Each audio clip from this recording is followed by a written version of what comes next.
கர்த்தருடைய வார்த்தையில உறுதியாக இருக்கிற இருதயத்தை குறித்து போதித்து வருகிறேன். அது செய்வதற்கு சில சத்தியங்களை உள்ளே வைக்க வேண்டும் என்று சொன்னேன். அதில் முதலாவது சத்தியம், நான் புது சிருஷ்டி என்கிற சத்தியம். இரண்டாவது, எனக்குள் இருக்கிறவர் பெரியவர். மூன்றாவது, நான் நீதிமான். நான்காவது, ரொம்ப அதிமுக்கியமான ஒரு சத்தியம் என்னவென்று சொன்னால், நம்முடைய மீட்பு, நமக்கு மீட்பு உண்டாயிருக்கிறது. நான் சொன்னேன், மீட்பில் ரெண்டு பக்கங்கள் இருக்கிறது. ஒன்று, கர்த்தர் நமக்காக செய்து முடித்தது. இரண்டாவது, நாம் இன்றைக்கு செய்ய வேண்டியதாக இருக்கிறது. கர்த்தர் நமக்காக செய்து முடித்தது என்பது தான் லீகல் சைட் ஆஃப் ரிடம்ஷன் என்று சொல்லுகிறோம். நாம் இன்றைக்கு செய்ய வேண்டியது தான் வைட்டல் சைட் ஆஃப் ரிடம்ஷன் என்று நாம் சொல்லுகிறோம், இல்லையா? இந்த காரியத்தை குறித்து இன்னும் கொஞ்சம் நாம் பார்க்க வேண்டியதாக இருக்கிறது. போன வாரத்தில் நான் சொன்னேன் இல்லையா, இஸ்ரவேல் மக்கள் எல்லாம் எகிப்துக்கு அடிமைப்பட்டு போனார்கள். எவ்வளவு பெரிய மீட்பு அவர்களுக்கு உண்டாயிருந்த போதும், ஆபிரகாமின் உடன்படிக்கைக்கு கீழாக அவர் வாழ்ந்திருந்த போதும், ஆபிரகாமின் மக்களை ஒருவனும் அடிமைப்படுத்த முடியாது என்று தேவன் சொல்லி இருந்த போதும் அவர்கள் அடிமையாக இருந்தார்கள்.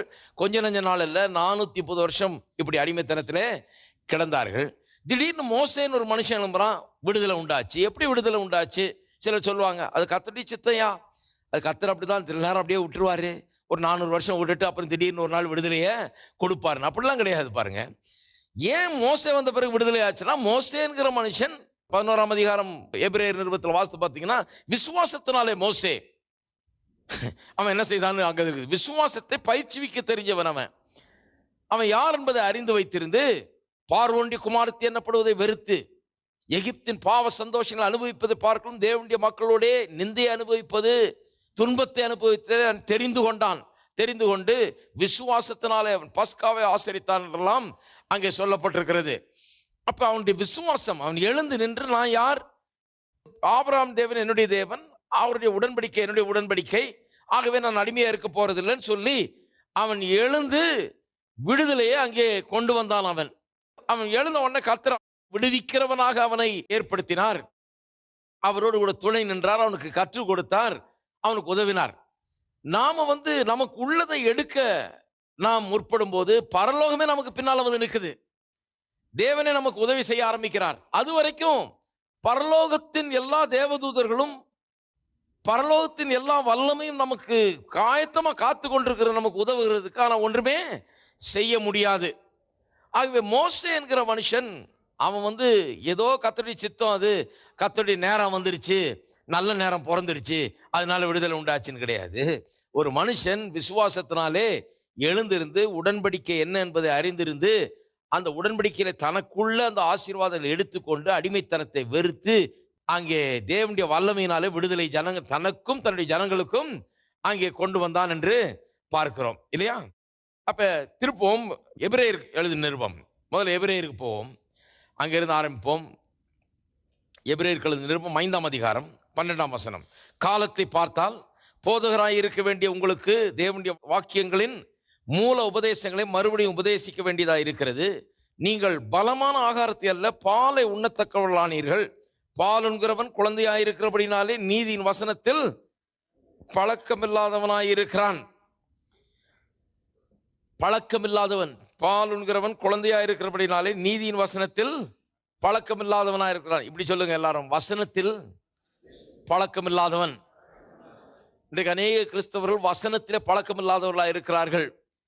மீட்பு நமக்கு உண்டாயிருக்கிறது. இந்த புஸ்தகம் இந்த மீட்பை நமக்கு அறிவிக்கிற தேவனுடைய வார்த்தைகள். அதாவது நம்முடைய உடன்படிக்கை, தேவனோடு கூட நமக்கு உண்டாயிருக்கிற உடன்படிக்கை. அந்த உடன்படிக்கையில் நமக்கு என்னவெல்லாம் உண்டாயிருக்கிறது, என்னவெல்லாம் கொடுக்கப்பட்டிருக்கிறது என்பதை குறித்த ஒரு உயில் மாதிரி இது ஒரு லீகல் டாக்குமெண்ட். இது ஒரு பத்திரம் மாதிரி. இதை படிக்க வேணும்.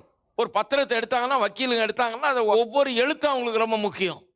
அது சிங்குலரில் சொல்லப்பட்டிருக்கா, ப்ளூரலில் சொல்லப்பட்டிருக்கா, இது யாரை குறிக்குது, எவரை குறிக்குது, எந்த காலத்துக்குரியது, இதை எப்படி அமல்படுத்தலாம் என்று அவர்கள் ஒவ்வொரு வரியா, ஒவ்வொரு எழுத்தா, ஒவ்வொரு வார்த்தையா அதை ஆராய்ந்து அதில் உள்ள எல்லாவற்றையும் அவர்கள் நமக்கு பெற்றுத் தருகிறார்கள், இல்லையா? அப்ப இதை ஒரு சட்டப்பூர்வமான ஒரு அறிவிப்பாக இதை நாம் எடுத்துக்கொள்ள வேண்டும். தேவனுடைய வார்த்தையாக நாம் இதை எடுத்துக்கொள்ளுகிறோம். அப்படிதான் இது தேவனுடைய வார்த்தை, உடன்படிக்கையின் வார்த்தைகள், உடன்படிக்கையின் ஒரு பத்திரமாய் இருக்கிறது, உடன்படிக்கையின் டாக்குமெண்டாக இருக்கிறது. ஆனால் இதை ஹேண்டில் பண்றதுக்கு நிறைய பேருக்கு தெரியல. இதை எப்படி கையாளுவது, இதை வச்சுட்டு என்ன பண்றது? நிறைய பேர் பத்திரத்தை பத்திரமா வச்சுட்டு, பத்திரம்னா அதை பத்திரமா வச்சிடணும்னு நினைக்கிறாங்க. பூட்டி வச்சிட வேண்டியது. அதை பூட்டி வச்சுட்டு எடுக்கிறதே கிடையாது. அதில் என்ன எழுதியிருக்குன்னு ஒண்ணுமே தெரியாது பாருங்க. ஒண்ணுமே தெரியாம அப்படியே கிடக்குறாங்க. அதை அதனால தான் ஸ்பர்ஜனை பற்றி ஒரு கதை சொல்லப்பட்டிருக்கு. பெரிய பிரசங்கியா இருப்பாருங்க. இங்கிலாந்து தேசத்துல கிட்டத்தட்ட 150 வருஷத்துக்கு முன்னால் பிரசங்கம் பண்ணவர். அவர் ஒரு வீட்டுக்குள்ள போனாரா, ஒரு அம்மா பசி பட்டினில் வாடி சாக கிடந்துதான். அந்த அம்மா போய் பார்க்கலான்னு பார்த்தா செவுத்துல ஏதோ மாட்டி தொங்குதான். ஏதோ பட்டம் கொடுத்த மாதிரி இந்த அம்மா மாட்டி தொங்க விட்டுருக்குது. என்னன்னு கேட்டா அந்த அம்மா சொல்லுதான், அந்த ஐயா கொடுத்தாரு, அதை வேலை செஞ்சேன் நான், கொடுத்தாரு, சாக கிடக்கிற நேரத்தில் இதை கொடுத்தாரு, ஏதோ சர்டிஃபிகேட் கொடுத்தாரு போல இருக்குன்னு எழுதி வச்சிருக்கிறாரு. அது பார்த்தா ஒரு லீகல் டாக்குமெண்ட். அது அவர் பெரிய பணக்காரரு. இந்த அம்மா கவனிச்சிருக்குது. அவர் வயசான காலத்தில் கவனிச்சதுனால இந்த அம்மாக்கு ஏதாவது கொடுக்கணும்னு சொல்லி ஒரு பெருந்தொகையை இந்த அம்மாக்கு எழுதி வச்சு அதற்குரிய பத்திரத்தை கொடுத்துருக்கிறாரு. இந்த அம்மா அதை பத்திரமா ஃப்ரேம் போட்டு செவுத்துல மாட்டிட்டு பசி பட்டினியில் செத்துக்கிட்டு இருக்குது. இதை பார்த்துட்டு அவர் சொல்லி கொடுத்தாரு, அம்மா இது சும்மா ஒரு இது இல்லை, இது பெரிய லீகல் டாக்குமெண்ட், இதை எடுத்துகிட்டு போனீங்கன்னா உடனே உங்களுக்கு இவ்வளவு காசு கிடைக்கும், பசி பட்டினியெல்லாம் ஒழிஞ்சு போயிடும், போய் முதல்ல அதை பண்ணுங்கன்னாராம். இன்றைக்கு அநேக கிறிஸ்தவர்கள் இதை பத்திரமா வச்சுட்டு இதை பத்திரமா கைகடியில் வச்சுக்கிறாங்க, பைக்குள்ளே வச்சுக்கிறாங்க, வீட்டில் ஷெல்ஃபில் வச்சுருக்கிறாங்க, எல்லாத்துலேயும் வச்சுருக்காங்க, தலைமாட்டில் கூட வச்சுட்டு படுத்துட்டு இருக்கிறாங்க. ஆனால் இதில் என்ன இருக்கிறதுன்றதை கையாள தெரியாமல் இருக்கிறார்கள். இதை எப்படி எடுப்பது, இதை எப்படி உபயோகப்படுத்துவது? அதனால தான் வசனத்திலே பழக்கம் இல்லாதவர்கள் எல்லாம் சொல்லுவோம், வசனத்திலே பழக்கம் இல்லாதவர்கள். இன்றைக்கு நம்ம போதிக்கிறது எதுக்கு? வசனத்தில் பழக்கம் உண்டாக்குவதற்காக தான் போதித்து கொண்டிருக்கிறது. எப்படி யூஸ் பண்ணுறது, இதை எப்படி எடுக்கிறது, இதில் என்ன இருக்கிறது, இதில் இருக்கிற சத்தியங்களை எப்படி எடுப்பது, எப்படி இதை இருதயத்தில் வைப்பது, எப்படி இதை வாயில வைப்பது, எப்படி எந்த சூழ்நிலையில் எப்படி இதை பயன்படுத்துவது என்பதை பற்றி தான் இங்கே படிச்சுக்கிட்டு இருக்கிறோம். அதுக்கு தான் சபைக்கு வர்றோம். சபைக்கு வந்து சும்மா குளிர்காயத்துக்கு வரல, சேரை சூடாக்குறதுக்கு வரல,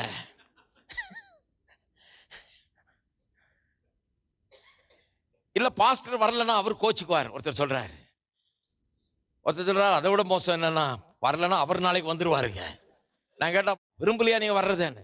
இல்லைங்க, அவர் வந்துருவாருங்க, காலங்காத்தால வந்துருவார், ஏன் வரலன்னு கேட்பாரு. அதனால நான் போயிட்டு வந்துடுறேன், அவர் என்னை பார்த்துட்டாருன்னா போதும். அதுக்காக தான் போயிருக்காரு ஒரு கோயிலுக்கு. நாம கோயிலுக்கு அதுக்காக வரல, வசனத்தில் பழக்கம் உள்ளவர்களாக அதுக்காக வந்திருக்கிறோம். வசனத்துல பழக்கம் உள்ளாவதற்காக இல்லையா? இங்க வர வர வசனத்துல பழக்கம் வந்துடும். எப்படி இதை யூஸ் பண்றது, இதுல என்ன இருக்குது, இது எப்படி எடுக்கிறது, எப்படி எனக்கு என்னுடைய சூழ்நிலைக்கு இதை எப்படி உபயோகப்படுத்துவது என்கிற பழக்கம் உண்டாக வேணும். பழக்கம் உண்டானாதான் ஆவிக்குரிய வாழ்க்கையில வளர்றோம் என்று அர்த்தம். பாலுங்கிறவன் வசனத்துல பழக்கம் இல்லாதவனா இருக்கிறான் என்று சொல்லப்பட்டிருக்கிறது. குழந்தையா இருக்கிறபடினாலே வசனத்துல பழக்கம் இல்லாதவர்கள் அநேக கிறிஸ்தவர்கள் இன்றைக்கு குழந்தை கிறிஸ்தவர்களா இருக்கிறார்கள். அவர்களுக்கு வசனத்துல பழக்கம் இல்லை. வளர்ந்த கிறிஸ்தவர்கள் யாரு? அவர்கள் வசனத்துல பழக்கம் உள்ளவர்கள். பழக்கம்னா இதை எப்படி உபயோகப்படுத்துகிறது, இதுல என்ன இருக்கிறது, இதை எப்படி எடுக்கிறது, எப்படி இருதயத்தில் வைக்கிறது, வாயில வைக்கிறது, எப்படி பேசுகிறது, எப்படி அறிக்கை செய்கிறது, எப்படி இதுல நிக்கிறது, எப்படி இதை விசுவாசிக்கிறது என்பதை நன்றாக அறிந்தவர்கள். அப்ப இது உடன்படிக்கையின் புஸ்தகம். பழைய ஏற்பாட்டு காலத்திலே மோசேயை தேவன் தெரிந்து கொண்ட போது வெறும் ஜனங்களை கொண்டு வெளியே விடுன்னு தெரிந்து கொள்ளல. அவங்களுக்கு முக்கியமான பிரச்சனை என்னன்னா, ஆபிரகாம்கிட்ட தேவன் என்ன சொன்னார்ன்றதை அவங்க மறந்தே போனாங்க. அவங்களுக்கு யாருக்குமே தெரியல பாருங்க, என்னன்னு ஒன்றும் விவரம் தெரிய மாட்டேங்குது. கொஞ்சம் பேர் தான் அதை ஞாபகம் வச்சுட்டு இருக்காங்க. தலைமுறையாக அதை மறந்து போனார்கள். எழுதப்பட்ட ஒரு டாக்குமெண்டாக அது இல்லை. அதனால மோசேக்கு தேவன் கற்பலகையில முதல்ல எழுதி கொடுத்து அதனுடைய விரிவாக்கத்தை 5 புஸ்தகங்களாக எழுதி கொடுக்க சொன்னாரு. அதுதான் மோசேக்கு தேவன் கொடுத்த ஒரு மாபெரும் வேலை. வேத புஸ்தகத்தில் நாம் வாசிக்கிற முதல் 5 புஸ்தகங்கள் மோசே எழுதினது என்று சொல்லுகிறார்கள். அப்ப அந்த மோசேக்கு இந்த உடன்படிக்கையில என்னவெல்லாம் இருக்கிறது என்பதை குறித்த புத்தக வடிவிலே எழுதி இந்த இஸ்ரவேல் மக்கள் இனி ஒரு முறை மறுபடியும் அவர்கள் இதை கோட்டை விட்டுறக்கூடாது, மறுபடியும் இது என்ன உடன்படிக்கைன்றதை மறந்துடக்கூடாது, இதை படிக்க வேணும் என்று சொல்லி அவர் எழுதி கொடுக்கும்படியாக ஒரு பெரிய வேலையை தேவன் அவனுக்கு கொடுத்தார். ஆகவேதான் யோசுவாரத்தில் சொல்ல முடியுது, இந்த புஸ்தகம் வந்துருச்சு அதுக்குள்ள. அதுக்கு முன்னால் அப்படி சொல்ல முடியாது. எகிப்தில் இருந்த இஸ்ரவேல் மக்களுக்கு எந்த புஸ்தகமும் கிடையாது. ஆபிரகாமுக்கு ஏதோ தேவன் சொன்னார். அவர் சொன்னாரா, எங்க தாத்தா சொல்லியிருக்காருடா, என்ன சொன்னாரா சரியா தெரியல, இப்படி சொன்னார் ஒருத்தர் சொல்றான், அப்படி சொன்னார். இப்ப எழுதி கொடுத்தாச்சு. என்ன லீகல் டாக்குமெண்ட். இந்த புஸ்தகம் உன் வாயை விட்டு பிரியாது இருப்பதாக இதில் சொல்லப்பட்டிருக்கிறவெல்லாம் செய்யும்படி இரவும் பகலும் இதுல கவனமாயிரு. அப்படி இருந்தால் நீ உன் வழியை வாய்க்க பண்ணுவாய், புத்திமானாய் நடந்து கொள்வாய் என்று சொல்லப்பட்டிருக்கிறது. அப்ப புஸ்தகம் வந்துருச்சு. எல்லாம் சொல்லுங்க புஸ்தகம், இந்த புஸ்தகம். அப்ப யோசுவாவின் காலத்துல இந்த புஸ்தகம் சொல்லி அந்த புஸ்தகம் எப்படி இருந்ததோ அதுபோல இன்றைக்கு நமக்கு முழு புஸ்தகம் வந்திருக்குதுங்க. ஹலோ, எத்தனை பேர் புஸ்தகத்தை கையில் வச்சுட்டு இருக்கீங்க? இந்த புஸ்தகம், எல்லாம் சொல்லுங்க இந்த புஸ்தகம். அதனால இந்த புஸ்தகம் ரொம்ப முக்கியம். இல்லைன்னா வாங்கிக்க, முத வேலையை அதை வாங்கணும். சட்டை வாங்குறதுக்கு முன்னால் அதை வாங்கணும். சாப்பாடு வாங்குறதுக்கு முன்னால இதை வாங்கணும். ஏன்னா இது வந்து எல்லாத்தையும் உங்களுக்கு வாங்கி தரும் இல்லையா? இல்லாததெல்லாம் உங்கள் வீட்டுக்கு கொண்டு வரக்கூடிய புஸ்தகம் இது. இந்த வார்த்தைகள் உங்கள் இருதயத்தில் இருக்குமானால் அடிமைப்பட மாட்டீர்கள். இந்த வார்த்தைகள் உங்கள் இருதயத்தில் இருக்குமானால் நீங்கள் எல்லாவற்றிலும் வெற்றியை காண்பீர்கள். அதுதான் வேற. இந்த புஸ்தகம் இருந்தா நீ உன் வழியை வாய்க்க பண்ணுவாய், எல்லாவற்றிலும் வெற்றியை காண்பாய், புத்திமானாய் நடந்து கொள்வாய் என்று சொல்லப்பட்டிருக்கு. அப்ப மோசேக்கு பெரிய வேலை இல்லை, இந்த புஸ்தகமா எழுதி கொடுத்துருப்பான்றாரு. இது வரைக்கும் புஸ்தகம் இல்லாதனால இவங்க கேட்டு போனாங்க. புஸ்தகமா எழுதி கொடுத்துரு, அதுக்கப்புறம் அந்த புஸ்தகத்தையே தியானம் பண்ணிட்டு இருக்க சொல்லு. அதனால சங்கீதக்காரன் சொல்லுகிறான், தேவனுடைய வார்த்தையில் இரவும் பகலுமாய் தியானமாய் இருக்கிற மனுஷன் பாக்கியவான். அவன் நீர்க்காலின் ஓரமாய் நடப்பட்டு தன் காலத்தில் தன் கனியை தந்து இலையுதிராது இருக்கிற மரத்தை போல இருப்பான். அவன் செய்வதெல்லாம் வாய்க்கும். இந்த புஸ்தகத்துல விஷயம் இருக்குது பாருங்க. ஏனென்றால் அவன் இந்த புஸ்தகத்துல தியானமா இருக்கும் போது அவன் செய்கிறதெல்லாம் வாய்க்குது. ஏன்னா இந்த புஸ்தகத்துல அவனுக்கு என்ன சொந்தம் என்று எழுதி இருக்கிறது. அதை அவன் தேவனுடைய வார்த்தை எடுத்து தியானித்து அதை விசுவாசித்து அதில் நடக்கும் போது அவனுக்கு எல்லாம் சொந்தமாகி விடுகிறது. இருக்குங்களா? அப்ப இந்த புஸ்தகத்தை குறித்து இன்னும் பாருங்க. 2 கொரிந்தியர் திருப்புங்க. 2 கொரிந்தியர் 3ஆம் அதிகாரம். கொஞ்சம் கடகடன்னு போறேன் இன்னைக்கு. 5ஆம் வசனம். எங்களால் ஏதாகிலும் ஆகும் என்பது போல ஒன்றை யோசிக்கிறதுக்கு நாங்கள் எங்களால் தகுதியானவர்கள் அல்ல. எங்கள் தகுதி தேவனால் உண்டாயிருக்கிறது. புது உடன்படிக்கையின் ஊழியக்காரராய் இருக்கும்படி அவரே எங்களை தகுதி உள்ளவராகிறார். அந்த உடன்படிக்கை எழுத்துக்குரியதாயிராமல் ஆவிக்குரியதாய் இருக்கிறது. எழுத்து கொல்லுகிறது, ஆவியோ உயிர்ப்பிக்கிறது. அந்த காலத்தில் பாருங்க, எழுதி கொடுத்தாச்சு. இப்போ வேற ஒரு பிரச்சனை ஆயிடுச்சு. இப்போ என்னன்னா, அதான் கையாளுற பிரச்சனை. வசனத்தில் பழக்கம் இல்லை. எல்லாம் சொல்லுங்க, வசனத்தில் எழுதி கொடுத்த பிறகு இப்போ முன்ன என்ன பிரச்சனை? மோசேயின் காலத்தில் என்ன பிரச்சனை? எழுதி எதுவும் இல்லை, டாக்குமெண்ட். அப்போ கரெக்டாக பின் பாயிண்ட் பண்ணி சொல்ல முடியல, என்னதான் நமக்கு சொந்தம்னு சொல்ல முடியல. இப்போ எழுதி கொடுத்தாச்சு, இப்போ வேற ஒரு பிரச்சனை உண்டாயிடுச்சு. இப்போ வந்து வெறும் எழுத்தை தான் கவனிக்கிறாங்களே ஒழிய அந்த spirit of what is said, இதுல என்ன சொல்லப்பட்டிருக்கிறது என்கிறத அர்த்தத்தை கவனிக்காம விட்டாங்க. வெறும் எழுத்தை பிடிச்சிட்டு இருக்காங்க. அதனால தான் சொல்றது எழுத்து கொல்லுகிறது, ஆவியோ உயிர்ப்பிக்கிறது. நிறைய பேரை எழுத்து கொன்னுடுது. நிறைய பேரை பைபிளை வச்சு அதை வாசித்து சிலர் கெட்டு போறாங்க. என்னையாவது பைபிளை வாசித்து கெட்டு போக முடியுமா? முடியும். ஏன்னா தப்பா புரிஞ்சுக்கிட்டு பைபிள் எப்படி சொல்லி இருக்குது, பைபிள் அப்படி சொல்லவே இல்லை. இல்லங்க இருக்குது, நான் காமிக்கிறேன், அதுக்கு ஒரு வசனம் காமிக்கிறேன், இதுக்கு ஒரு வசனம் உங்களுக்கு சரியா புரியலன்னு அர்த்தம். தப்பா பைபிள் எடுத்துக்கிட்டு வெறும் அந்த எழுத்தை கவனிக்கிறது. அதை கற்றுத்தரும்படியாக ஆவியானவரும் நமக்கு கொடுக்கப்பட்டிருக்கிறார். ஆவியானவருடைய உதவியினாலே இந்த எழுத்துக்கள் என்ன சொல்லுகிறது என்பதை சரியா புரிந்து கொண்டால்தான் வாழ்வு உண்டாகிறது. அது ரொம்ப முக்கியம், கவனிக்கணும். அப்ப புஸ்தகம் இப்ப உண்டாயிடுச்சு. இதை கவனிங்க. இப்போ இந்த எழுத்தை பற்றி பேசுகிறது, இந்த புஸ்தகத்தை குறித்து பேசுகிறது. எழுத்துக்களினால் எழுதப்பட்டு 7 கற்களில் பதிந்திருந்த மரணத்துக்கு ஏதுவான ஊழியத்தை செய்த மோசேயினுடைய முகத்திலே மகிமை பிரகாசம் உண்டானபடியினால் இஸ்ரவேல் புத்திரர் அவன் முகத்தை நோக்கி பார்க்க கூடாது இருந்தார்களே. அன்றைக்கு அந்த எழுத்தினால் எழுதப்பட்டு கல்லுல பதிக்கப்பட்ட அந்த வார்த்தைகளை மோசே கையில வைத்திருந்தான். அவனுடைய முகத்தை, அந்த வார்த்தைகள் அவன் கையில இருந்ததுனால அவன் முகத்தை பார்க்க கூட. அப்ப தேவனுடைய வார்த்தையினுடைய மகிமையை பற்றி பேசுகிறது. அவனுடைய முகத்தை பார்க்க கூட முடியாமல் அவ்வளவு பெரிய மகிமை அந்த வார்த்தை நிமித்தம் இருந்தது. பாருங்க 8ஆம் வசனம். ஒளிந்து போகிற மகிமையுடைய அந்த ஊழியம் அப்படிப்பட்ட மகிமை உள்ளதா இருந்தால் ஆவிக்குரிய ஊழியம் எவ்வளவு அதிக.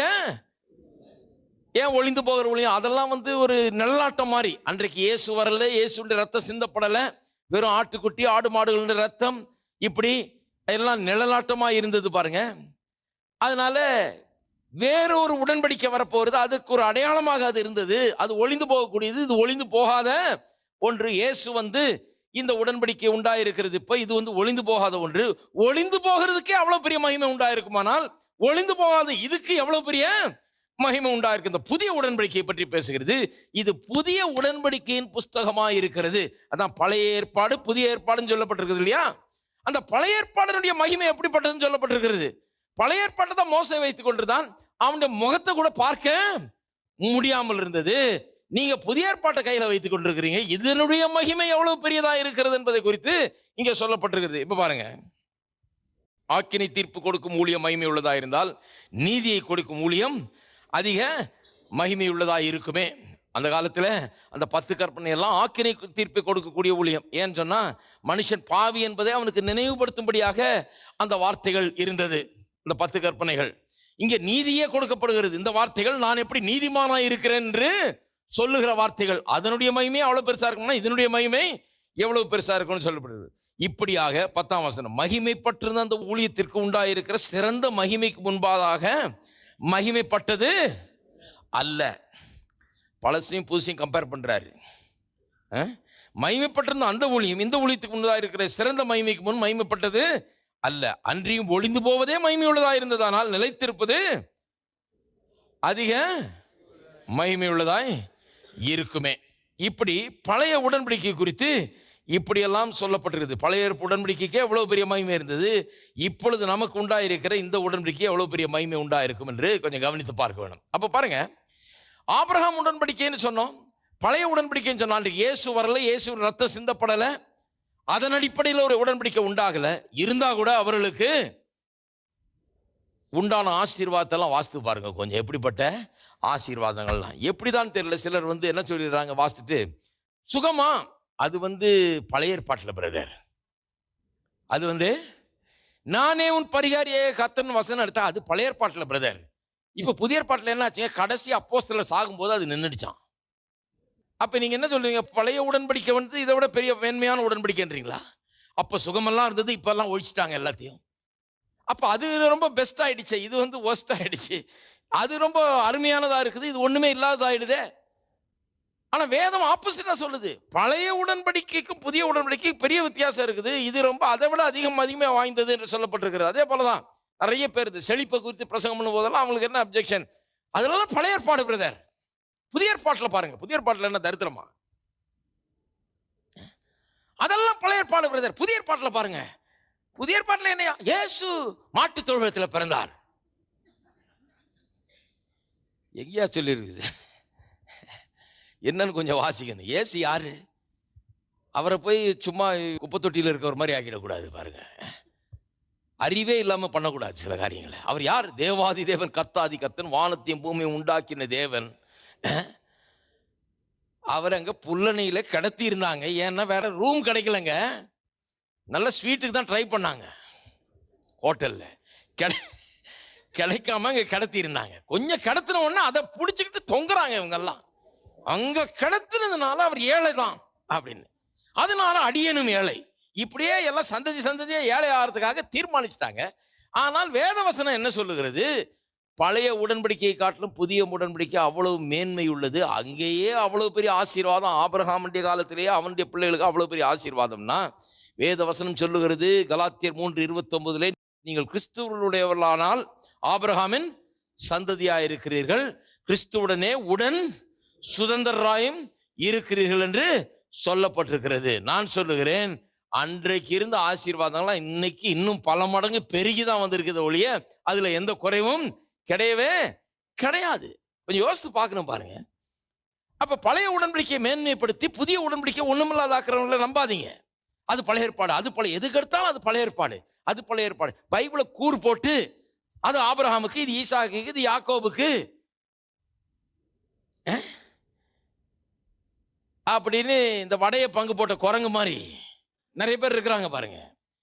இது இப்போ எல்லாருக்கும் அது அவருக்குங்க, இது இவருக்குங்க, இது மோசேக்கு சொல்லப்பட்டதுங்க, அது அங்க சொல்லப்பட்டதுங்க, இது அந்த அந்த யுகங்க, இது அந்த டிஸ்பென்சேஷன்லங்க. அப்புறம் நமக்கு என்னதாங்க, நமக்கு நம்ம செத்து பரலோகம் போன பிறகு நமக்கு எல்லாம் கிடைக்கும். நமக்கு என்னதான் இருக்குதுன்னா செத்து, அப்ப செத்து பரலோகமாவது போவோம்னா அது கூட சந்தேகம். இப்படி சொன்னா எப்படி, அதையாவது ஒழுங்கு சொல்றது இல்லை, அதுலயும் ஒரு சந்தேகத்தை ஏற்படுத்தி வாழ்க்கையிலே சந்தோஷம் இல்லாத ஆக்கிற வேலையில இருக்காங்க. நான் சொல்லுகிறேன், நம்முடைய பாவங்கள் மன்னிக்கப்பட்டு கழுவப்பட்டு புதிய உடன்படிக்கை ஏற்படுத்தப்பட்டிருக்கிறது. பரலோகத்தில் மட்டும் இல்லை, இம்மையிலும் மறுமையிலும் நாம் ஆசீர்வாதத்தை பெறும்படியாக தேவன் ஏற்படுத்தி வைத்திருக்கிறார். இதெல்லாம் கொஞ்சம் யோசித்து பார்க்கணும். அப்ப அப்ப பழைய உடன்படிக்கை மகிமை வாய்ந்ததா இருந்தது, அதை விட பெரிய மகிமை வாய்ந்ததா புதிய உடன்படிக்கை இருக்கிறது. நாம் மிகவும் பாக்கியம் பெற்ற மக்கள். ஆபிரகாமோட பெரிய ஆள் நாமெல்லாம். ஹலோ, நல்லா நிமிந்து உட்காருங்க. மோசேயை காட்டிலும் பெரிய ஆளு, யோசுவாவை காட்டிலும் பெரிய ஆளு. சும்மா அவங்கள பெரிய ஆளு நினைச்சிட்டு நான் ஒண்ணுமே இல்லை பிரதர்ன்னு கூடாது. அப்ப பைபிள் விளங்கலன்னு அர்த்தம். அவங்களே அவ்வளவு பெரிய ஆளா, இப்படி எப்படி படிக்கணும் பைபிள்னா, அவங்களே அவ்வளவு பெரிய ஆளா இருந்தாங்கன்னா நான் அப்புறம் எவ்வளவு பெரிய ஆளு. அவங்க வெறும் ஆடு மாடுகள் ரத்தம் அதுதான் அவங்களுக்கு இருந்தது. எனக்கு இயேசுவின் ரத்தம் உண்டாயிருக்கிறது. அப்ப அப்படிதான் வேதத்தை படிக்கணுமோ ஒழிய சரியா படிக்கணும். பாருங்க, அதுதான் சொல்லி எழுத்து கொள்ளுகிறது ஆவியோ உயிர்ப்பிக்கிறது. the spirit of what is written. நீங்க எழுதப்பட்டிருக்கிறதனுடைய அர்த்தம் என்ன, மெய்யான பொருள் என்ன என்பதை விளங்கி கொள்ள வேண்டும். சும்மா எழுத்துன்னு எதையாவது ஒன்று காமிச்சிட்டு இருக்க கூடாது. அந்த வசனம் காமிக்கிறேன், இங்கே காமிக்கிறேன், இங்க எப்படி சொல்லிருக்கா விளங்கிக்கணும் கரெக்டா. அப்பதான் அது வாழ்வு உண்டாக்குகிறதா இருக்கிறது இல்லையா.